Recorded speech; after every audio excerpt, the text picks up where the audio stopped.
সম্প্রতি দেখা গেল কেন্দ্রীয় বাজেট পরিবেশন হয়েছে, সেখানেও আমরা একেবারে দেখতে পেলাম মাদ্রাসার জন্য ভারতবর্ষের সকল মাদ্রাসার জন্য 1 লাখ টাকা ধার্য করা হয়েছে।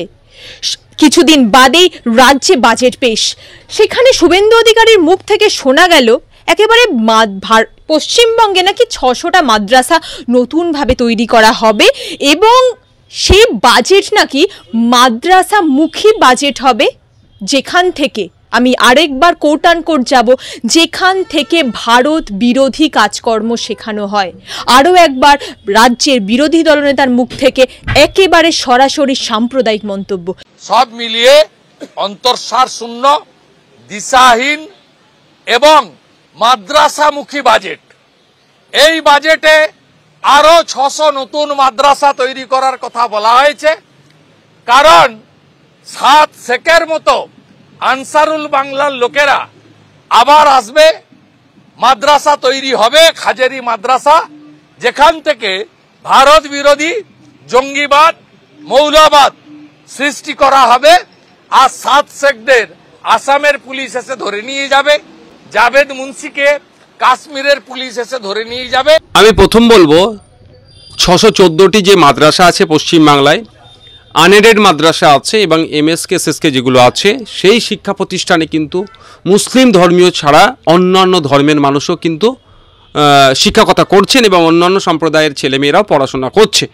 আমি অনুরোধ করব হিন্দু সমাজের মানুষের কাছে, আমি অনুরোধ করব দলিত আদিবাসী সমাজের মানুষের কাছে, যাদের সন্তানরা এই 614টি মাদ্রাসা এবং আনএডেড এমএসকে এসএসকে মাদ্রাসায় পড়াশোনা করেন, তাদেরকে এর প্রতিবাদ সর্বপ্রথম করা। আমি অনুরোধ সেই সমস্ত মাদ্রাসার টিচারদের কাছে যারা মাদ্রাসায় শিক্ষকতা করছেন আর আপনাদেরকে বলছে যে আপনারা নাকি ওখানে জঙ্গি কার্যকলাপের শিক্ষা দেন, তো ওখানে হিন্দু সমাজের প্রচুর টিচার আছে। কারণ আমি মাদ্রাসার ছাত্র, আমি যখন ছিলাম একাধিক আমার যে টিচার আছেন তাদের ধর্মীয় পরিচয় আমি কোনোদিন দেখতে চাইনি, কিন্তু আজকে শুভেন্দুবাবু দেখতে বাধ্য করাচ্ছেন। তো রমেশ স্যার আমাদের ইংলিশ টিচার ছিলেন, তো রমেশ স্যার ভালো করে আমাদের মাদ্রাসা সম্পর্কে জানতেন এবং আমাদেরকে সুন্দর করে ছেলের মতো করে ছাত্রকে যেভাবে গড়ে তুলতে হয় সেই জ্ঞান তিনি ইংলিশে আমাদেরকে জ্ঞান বিতরণ করেছেন বা আমরা সে যতটুকু পেরেছি জ্ঞান আমরা নিতে পেরেছি।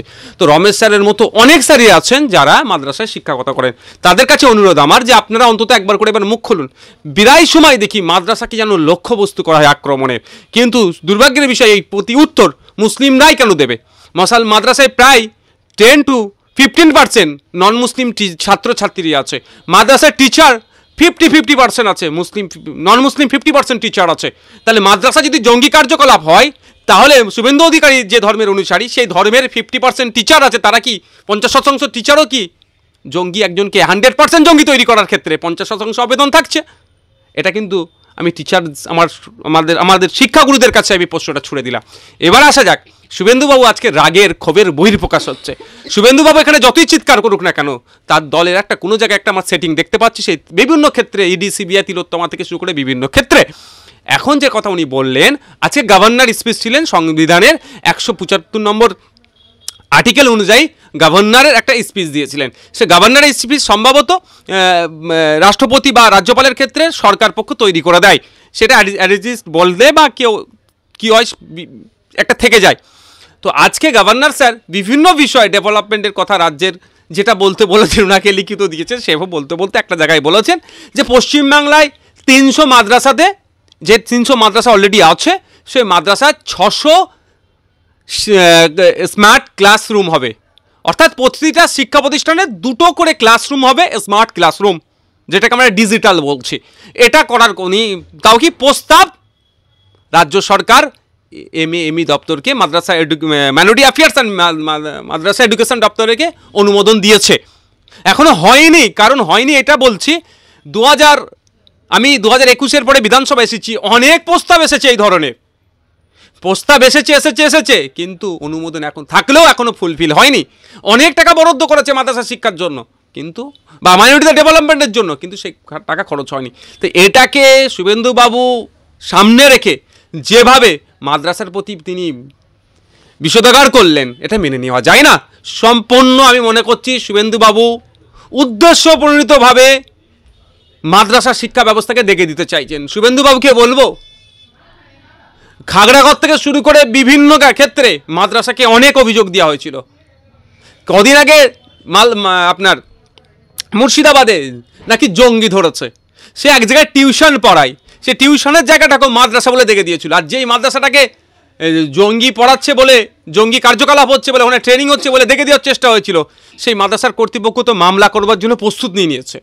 তো ব্যাপারটা হচ্ছে বারবার দেখে দেওয়া হচ্ছে মাদ্রাসাকে। মাদ্রাসার ইতিহাস শুভেন্দুবাবু জেনেও তিনি এড়িয়ে যাচ্ছেন, কারণ শুভেন্দুবাবু ভালো করে জানে স্বাধীন ভারতের প্রথম শিক্ষামন্ত্রী মাওলানা আবুল কালাম আজাদ সাহেব মাদ্রাসার ছাত্র। তিনি আধুনিক শিক্ষার যে প্রাইমারি আপার প্রাইমারি শিক্ষা ব্যবস্থা যে আমূল পরিবর্তন ঘটিয়েছে, একটা মাদ্রাসার ছাত্র তিনি। ভারত স্বাধীনতা সংগ্রামে ব্রিটিশদের বিরুদ্ধে লড়াই করার ক্ষেত্রে মাদ্রাসার ছাত্রদের ভূমিকা শুভেন্দুবাবু ভালো করে জানেন। কিন্তু দুর্ভাগ্যের বিষয়, শুভেন্দুবাবুকে এখন ভোটের দরকার। ভোটের জন্য হিন্দু মুসলমানের রাজনীতি করতে হবে, ভোটের জন্য মুসলমানদেরকে দেখে দিতে হবে। তো শুভেন্দুবাবু একবারও বললেন না তো আদিবাসী সমাজের জন্য, কেন বললেন না 5th schedule 6th schedule implement করতে হবে? জল জমি জঙ্গলের যে স্বাভাবিক অধিকার আদিবাসীরা পাচ্ছে না, তার কথা বললেন না তো? এই আপনার গভর্নর স্পিচে কিন্তু সেটা ক্ল্যারিফিকেশন নাই। শুভেন্দুবাবু একবারের জন্য কেন বললেন না ফেক ST/SC সার্টিফিকেটগুলো যেভাবে দিয়ে দিচ্ছে, যে ST/SC নয় নন ST/SCরা ফেক সার্টিফিকেট নিয়ে ST/SCদের জায়গায় এনজয় করে নিচ্ছে, তাদের জায়গাকে দখল করে নিচ্ছে, সেই বিরুদ্ধে কথা বললেন না। কারণ সেই বিরুদ্ধে কথা বললে হয়তো ভোটটা সঠিকভাবে আসবে না। কিন্তু মাদ্রাসাকে গালাগালি করলে, মাদ্রাসা ব্যবস্থাকে কুলসিত করলে, তাহলে কি হবে? শুভেন্দুবাবুর ভোটটা বাড়তে পারে। ভোটের জন্য একটা শিক্ষা ব্যবস্থাকে তিনি কুলসিত করছেন, আর আমাদের রাজ্য সরকার, অপদার্থ রাজ্য সরকার, এর বিরুদ্ধে কোনো প্রতি উত্তর দিচ্ছে না। আমি শুভেন্দুবাবুর কাছে অনুরোধ করব যে মাদ্রাসা শিক্ষা সম্পর্কে আপনাকে আমার জ্ঞান দিতে লাগবে না, আপনি আমার থেকে বেশি জানেন, আপনি যথেষ্ট বেশি জানেন, আপনি আমার থেকে অনেক সিনিয়র লিডার। কিন্তু আপনি সত্যটা বলুন যে 614টা শিক্ষা প্রতিষ্ঠান অলরেডি পশ্চিমবাংলায় আছে সরকারি, সেই শিক্ষা প্রতিষ্ঠানে 10,000-এর ওপরে শূন্য পদ শিক্ষকর্মী, ফলে মাদ্রাসা শিক্ষা ব্যবস্থা ধ্বংস হয়ে যাচ্ছে। সে কথা আপনি কেন বলছেন না? কেন বলছেন না আনএডেড যে টিচার বা শিক্ষা প্রতিষ্ঠানগুলো আছে সেখানকার বাচ্চাগুলো মিড ডে মিল পর্যন্ত পায় না, MSK SSK টিচাররা তাদের হকের মাইনেটুকু পাচ্ছে না, সমকাজে সমবেতন পাচ্ছে না, এ কথা বলছেন না। কিন্তু উনি হিন্দুদের বাঁচাতে এসছেন। মাদ্রাসায় 50% ছেলে টিচার আছেন হিন্দু সমাজের, প্রায় আনএডেড থেকে শুরু করে MSK SSKতে প্রায় 50% শিক্ষক আছে হিন্দু সমাজের, তাদেরকেও বাঁচাবেন না? না, ও যারা মাদ্রাসায় চাকরি করে সেই হিন্দুকে আপনি নেবেন না। তিলোত্তমা সোদপুরের আমার হিন্দু বোনটাকে জন্য আপনি গলা ফাটাবেন না, যে প্রতিনিয়ত বিভিন্ন জায়গায় আক্রমণের শিকার হচ্ছে দুষ্কৃতীদের দ্বারা, তাদেরকেও, সেই হিন্দুকে বাঁচাবার কথা আপনি বলছেন না। আপনি তাহলে কোন হিন্দুকে বাঁচাবার কথা বলছেন?